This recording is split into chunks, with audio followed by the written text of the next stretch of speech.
শুষ্ক জমি মানেই অনুর্বর, চাষের অযোগ্য, এমনটাই তো ভাবি আমরা। তামিলনাড়ুর শুষ্ক সমতল, যেখানে বৃষ্টি অনিয়মিত, সেরকমই এক জায়গা। আর এখানে এক ভদ্রলোক এমন এক চাষ করছেন যার বেড়ে ওঠার জন্য ঠিক এমন আবহাওয়াই প্রয়োজন। আমাদের পরবর্তী রিপোর্ট মরুভূমির গোলাপ নিয়ে, আর এটা দেখাবে কিভাবে কঠিন পরিবেশকেও কাজে লাগানো যায়। অ্যাডেনিয়াম অ্যারাবিকাম গাছটা ডেজার্ট রোজ নামেও পরিচিত। সহজে চাষ হয়, কিন্তু দাম প্রায় কোটি টাকা। এই গাছটা এত বিশিষ্ট কেন?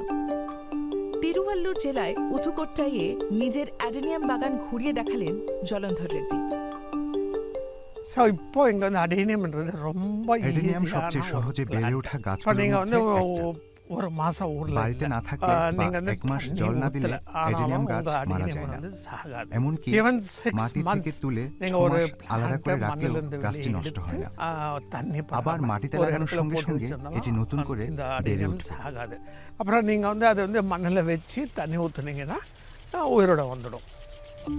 তামিলনাড়ুতে প্রায় খরা হয়, কিন্তু অ্যাডেনিয়াম এমন শুকনো পরিবেশেও ভালোভাবে টিকে থাকতে পারে। এর মোটা কাণ্ডে পানি জমা থাকে, যা কঠোর আবহাওয়াতেও গাছটিকে বাঁচিয়ে রাখে।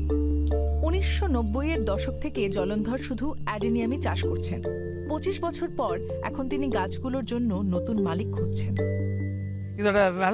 একটা অ্যাডেনিয়ামের দাম নির্ভর করে সেটার কর্ডেক্স বা গোড়ার ফোলা অংশটার উপর। কর্ডেক্স যত মোটা হবে দাম তত বেশি। এটা হচ্ছে 2 থেকে 2.5 বছরের। এটার বয়স 4। এটা 6 বছরের, এটা 8 বছর। আর এখন যেটা দেখছেন সেটা 25 থেকে 40 বছরের গাছ। এটার দাম প্রায় 10 থেকে 12 লাখ টাকা।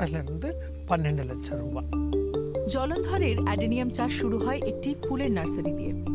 টাকার অভাবে নার্সারির গাছগুলো নষ্ট হয়ে গিয়েছিল।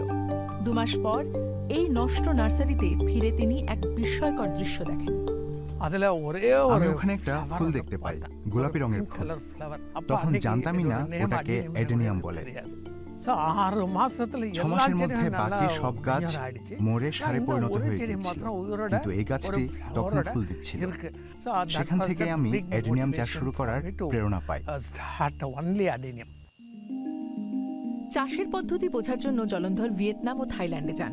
শেখেন গ্রাফটিং, যার মাধ্যমে একটা গাছেই বহু রঙের ফুল ফোটানো যায়, কারণ সাধারণত অ্যাডেনিয়ামের ফুল গোলাপি হয়। গ্রাফটিং করার 6 মাসের মধ্যেই ফুল ফুটে ওঠে। গ্রাফটিং এর কোনো নির্দিষ্ট সময় বাধা নেই, কিন্তু 4 বছর অন্তর অ্যাডেনিয়াম গাছের টবটা বদলানো প্রয়োজন।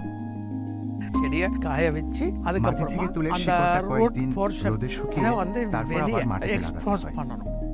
এটির জন্য কোনো সার ব্যবহার করতে হয় না। জলন্ধরের মতে অ্যাডেনিয়াম কেনা মানে শুধু একটি গাছ কেনা নয়, এটার সাথে জড়িয়ে আছে বছরের পর বছর সময়, যত্ন আর কঠিন পরিশ্রম।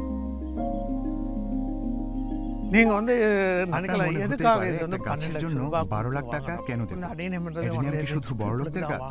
না, সেটা ভুল ধারণা। কারণ আমি আপনাকে এটা 150 টাকাতেও দিচ্ছি। সবাই ঘরে গাছ রাখতে ভালোবাসে, সুতরাং এটা শুধু ধনী মানুষের জন্য না। জলন্ধরের 15 একর বাগানে 400-র বেশি জাতের অ্যাডেনিয়াম অ্যারাবিকাম বড় হয়ে উঠছে। স্বল্প যত্নে ঘরের ভেতরে রাখা যায় বলে এই গাছটি শহুরে উদ্যানপ্রেমীদের মধ্যে দ্রুত জনপ্রিয় হয়ে উঠছে। শুধু তামিলনাড়ুতেই নয়, বিশ্বজুড়ে এর জনপ্রিয়তা বাড়ছে।